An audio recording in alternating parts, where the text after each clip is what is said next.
Assalamualaikum, selamat malam sahabat kecilku. Mari kita pejamkan mata sejenak dan biarkan pikiran kita berkelana ke sebuah negeri yang istimewa. Sebuah tanah yang disebut Palestina. Ini bukan sekedar cerita biasa, tapi sebuah kisah tentang tanah yang diberkahi. Tanah tempat para nabi pernah menjejakkan kaki.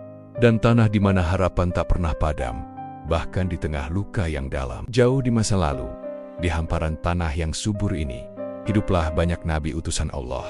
Bayangkan, Nabi Ibrahim alaihissalam, bapak para nabi, pernah berjalan di sini, berdoa kepada Allah dengan penuh keimanan. Putranya, Nabi Ishak dan cucunya, Nabi Yakub, juga menjadikan tanah ini sebagai rumah mereka. Dari Nabi Yakub, lahirlah 12 suku Bani Israel, dan kisah mereka terukir abadi di setiap jengkal tanah Palestina. Kemudian, datanglah Nabi Daud alaihissalam, seorang raja yang adil dan nabi yang bijaksana. Dengan suaranya yang merdu, ia melantunkan Zabur, memuji keagungan Allah di bukit-bukit Yerusalem.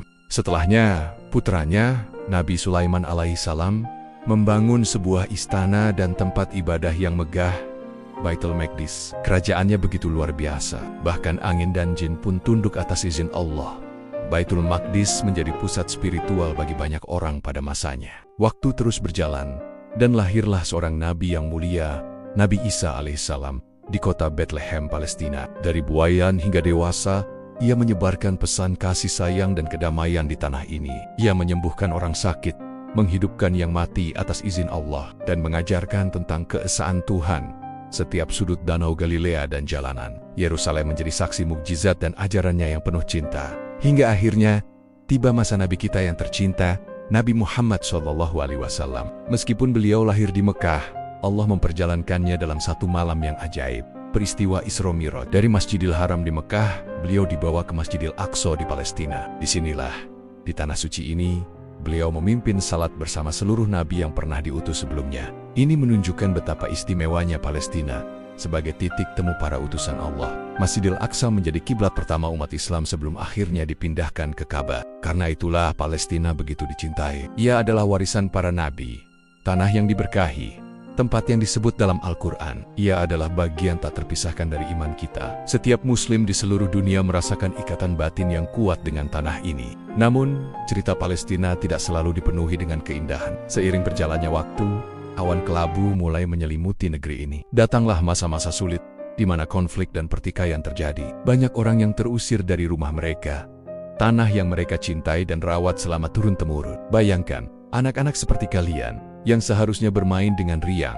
harus kehilangan tempat tinggal, sekolah, bahkan keluarga mereka. Rumah-rumah yang dulu penuh tawa, kini menjadi sunyi. Kebun-kebun zaitun yang dirawat dengan penuh kasih sayang kini tak lagi bisa dipanen oleh pemiliknya. Luka dan air mata menjadi pemandangan yang sering dijumpai. Penderitaan ini terasa begitu dalam dan panjang, seolah tak berujung. Setiap hari mereka hidup dalam ketidakpastian, merindukan kedamaian yang terasa begitu jauh. Mungkin kita bertanya-tanya, mengapa semua ini terjadi? Mengapa tanah yang begitu suci harus menanggung luka yang begitu berat? Ini adalah pertanyaan yang sulit, sahabatku. Dunia ini memang tempat ujian. Terkadang kita diuji dengan kesenangan, dan terkadang dengan kesusahan. Dan bagi saudara-saudara kita di Palestina, ujian mereka adalah kesabaran yang luar biasa. Mereka adalah orang-orang yang sangat kuat. Di tengah reruntuhan, mereka tetap mendirikan salat. Di tengah kehilangan, mereka tetap saling berbagi. Anak-anak di sana, meski hidup dalam kesulitan, tetap memiliki cita-cita. Mereka ingin menjadi dokter untuk menyembuhkan yang sakit, menjadi guru untuk mengajar generasi berikutnya,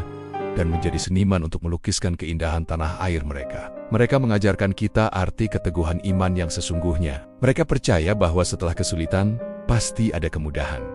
Mereka yakin bahwa pertolongan Allah itu dekat. Keyakinan inilah yang menjadi bahan bakar semangat mereka untuk terus bertahan hari demi hari. Dan inilah bagian terpenting dari cerita kita malam ini. Meskipun langit Palestina seringkali tampak muram, di dalam hati setiap penduduknya ada sebuah cahaya harapan yang tak pernah padam. Harapan akan datangnya hari di mana kedamaian kembali menyelimuti tanah mereka. Harapan akan hari di mana anak-anak bisa kembali bermain tanpa rasa takut. Harapan akan hari di mana mereka bisa salat dengan tenang di Masjidil Aqsa. Harapan itu seperti pohon zaitun yang kokoh. Meskipun batangnya terluka dan daunnya berguguran, akarnya tetap mencengkeram kuat ke dalam bumi, menunggu musim semi tiba untuk bertunas kembali. Harapan mereka adalah doa yang tak pernah putus, yang dilangitkan setiap saat, memohon keadilan dan pertolongan dari Yang Maha Kuasa. Dan kita, sahabat kecilku, adalah bagian dari harapan itu. Mungkin kita berada jauh, dipisahkan oleh lautan dan benua, tapi hati kita bisa terhubung. Apa yang bisa kita lakukan? Kita bisa mendoakan mereka. Doa adalah senjata terkuat orang beriman. Setiap selesai sholat, jangan lupa selipkan doa untuk saudara-saudara kita di Palestina. Mintalah kepada Allah agar memberikan mereka kekuatan, kesabaran, dan kemenangan. Kita juga bisa belajar tentang kisah mereka, agar kita tidak pernah lupa. Dengan mengetahui sejarah dan penderitaan mereka, kita akan lebih bersyukur atas nikmat kedamaian yang kita rasakan di sini. Kita bisa menjadi suara bagi mereka yang tak terdengar, menceritakan kisah mereka kepada teman dan keluarga, agar dunia tahu bahwa ada sebuah negeri yang sedang terluka dan butuh pertolongan. Dan yang terpenting, kita harus menjadi anak yang soleh dan salihah. Dengan menjadi pribadi yang baik, taat kepada Allah, dan berbakti kepada orang tua, kita turut membangun kekuatan umat. Kelak, jika kita tumbuh menjadi orang-orang yang hebat dan berpengaruh, kita bisa berbuat lebih banyak lagi untuk membantu mereka dan siapapun yang membutuhkan. Ingatlah selalu, sahabatku, Palestina adalah tanah para nabi, tanah yang diuji dengan luka, namun tak pernah kehabisan harapan. Kisah mereka adalah cermin bagi kita tentang kekuatan iman, ketabahan, dan pentingnya persaudaraan. Sekarang, tarik napas yang dalam dan biarkan hatimu merasakan kedamaian. Bayangkan cahaya harapan dari Palestina itu menyebar ke seluruh dunia, termasuk ke dalam kamarmu malam ini. Semoga Allah senantiasa melindungi saudara-saudara kita di sana, mengangkat segala penderitaan mereka, dan mengabulkan setiap doa dan harapan mereka. Dan semoga kita semua bisa bertemu di surganya kelak, bersama para nabi dan orang-orang soleh. Selamat tidur, sahabat kecilku.